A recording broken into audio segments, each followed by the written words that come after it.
Welcome to the 1980s.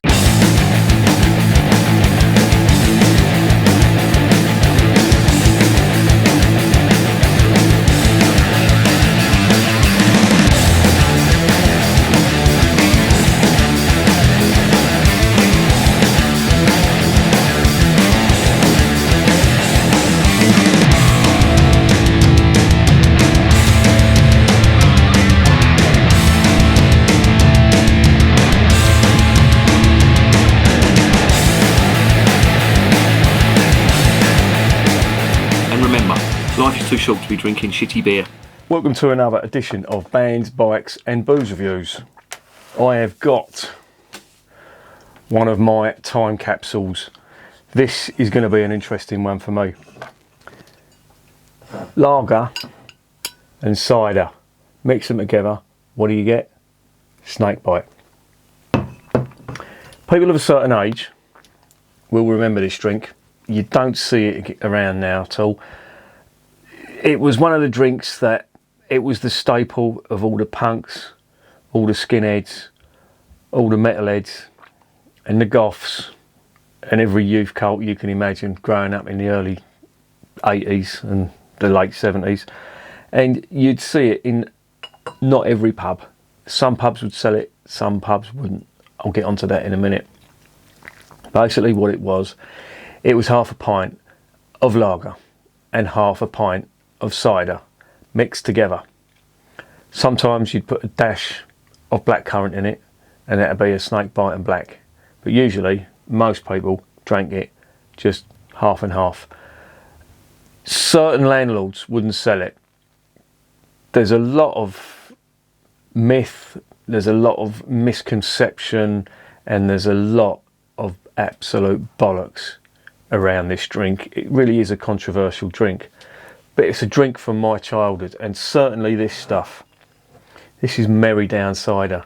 Now, before I started drinking beer properly, I think I was about 10 years old.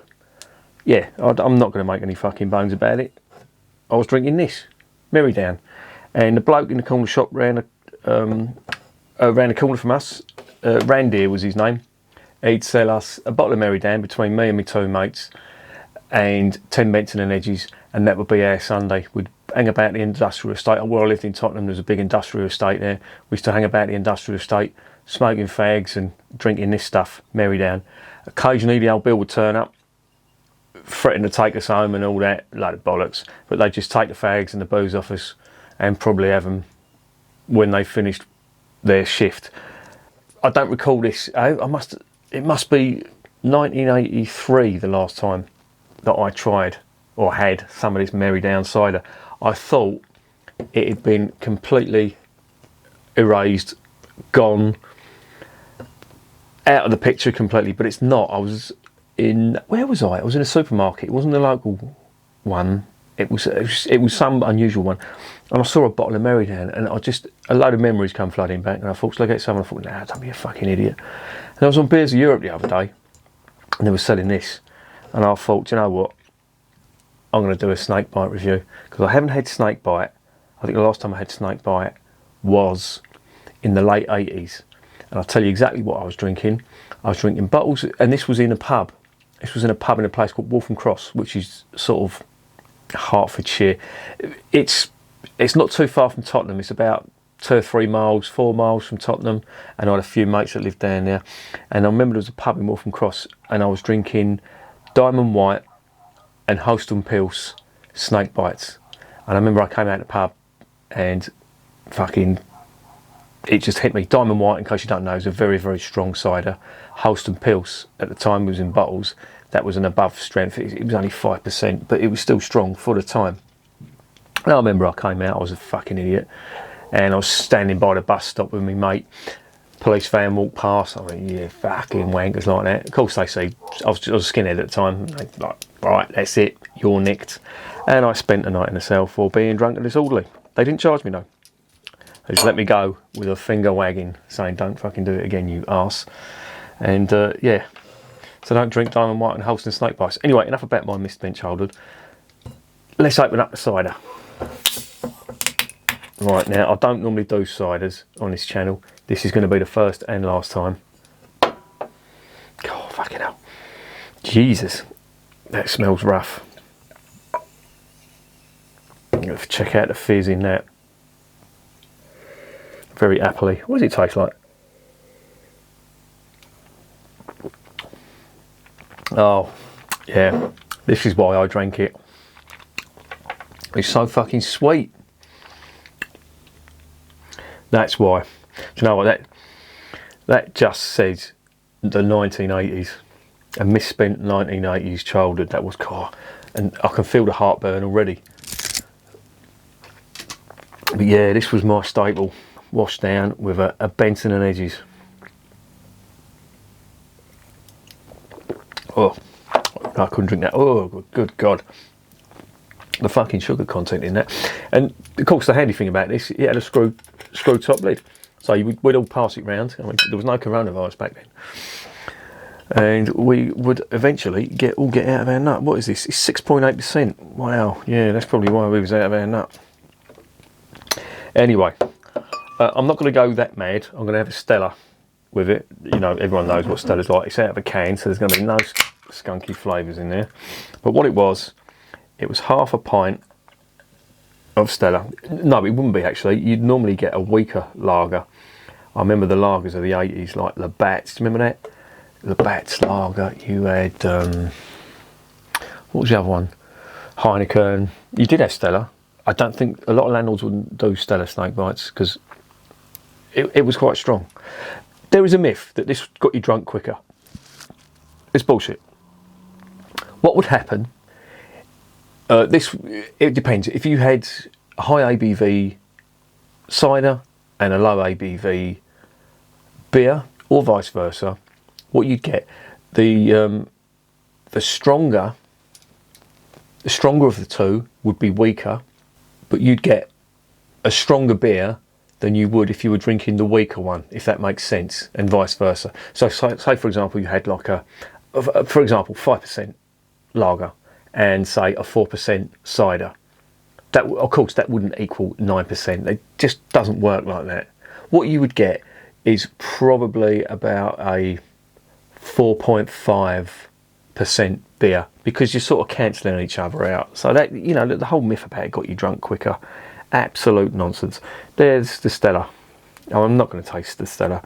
In fact, I'll tell you what I will do. God, that just smells mass produced.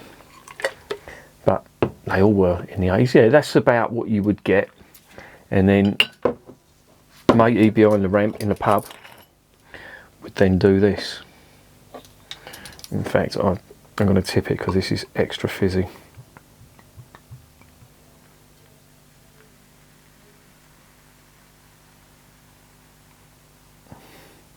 Now that's surprising, because normally, I don't know whether I put too much lager in there or not,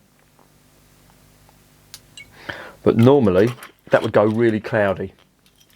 I do remember Snakebite as being a cloudy drink, and a lot of landlords wouldn't sell it not because of the supposed violent nature that was supposed to be a result of this, but it was because they made their beer look bad.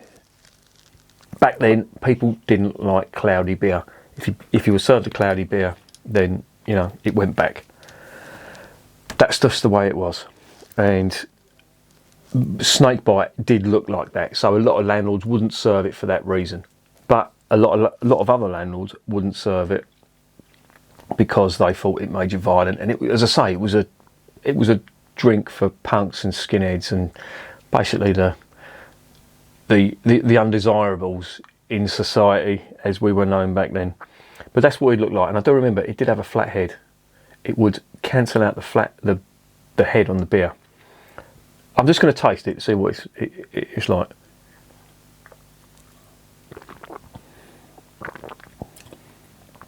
Oh, how the fuck did I drink that? Well, I know how I drank it. Now that's a sweet one. That's a sweet cider.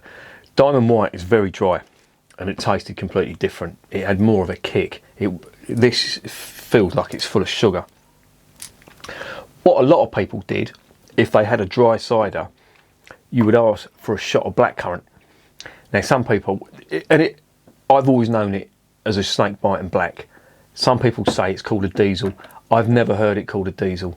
I don't know whether that's some stupid name that students have made up or what, but this is what that would look like. You know, I've got some blackcurrant here, 1/6 for gill, so I'll pour that in because that's what it was, and it would generally look like that. Sometimes it would be even redder if you got more, but that's usually what it looked like. But it would be cloudy normally. I do remember it as being cloudy, and I don't know whether that's because the cider was cloudy back then. I don't know. It was usually, the cider was Strongbow, Bulmers you used to get. Autumn Gold was a bottled cider back then that Charrington's used to distribute. And what was the other cider? You had Woodpecker, Hereford Lightning. Do you remember that shit? Fuck me. What a load of shit. What did it taste like with the blackcurrant? Oh, it's even worse. It's full of sugar. It's like drinking a soft drink. No. How the fuck did I drink that? Interesting little anecdote that involves the People's Republic of Yorkshire. President Clinton, do you remember him? Grey-haired, pervy bastard. He went to the People's Republic of Yorkshire. I think what it was, Jeff Boycott had declared war on America for some slight. And I think Bill Clinton went over there on peace negotiations, and I think it was the Chuckle Brothers he was dealing with over in Yorkshire. And I think Fred Truman wasn't available, so they gave him the Chuckle Brothers instead. But he went into a pub in Harrogate in North Yorkshire called the Old Bell Tavern, and he asked for a snakebite. Bill Clinton asked for a snakebite, and do you know what? Them fuckers refused, said it's illegal to sell snakebite in pubs. It's not illegal. Trust me, it is not illegal. Some of the biggest dives in Tottenham and Wood Green and all round North London and East London, where I used to drink back in the day, would serve snake bites to whoever wanted them and whoever was willing to pay for them. So I don't know where they got that from, and of course it isn't.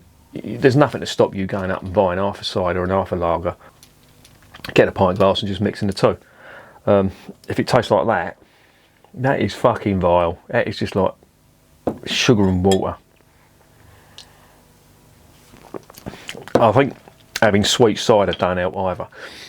But if you're a little teeny bopper and you're not used to the taste of beer, then this used to be the drink of choice, because it was more palatable when you looked like you was drinking a pint of beer. You know, that's what you did back in the day anyway.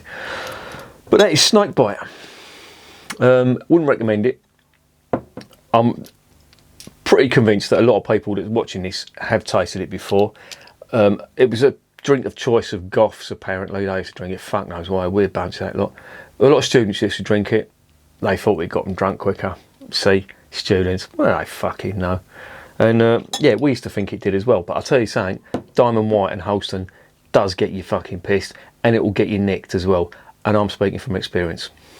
So there you go. And remember, I'm not drinking this shit, so you don't have to. This is going down the fucking sink, and never will I revisit Snakebite again. Take it easy.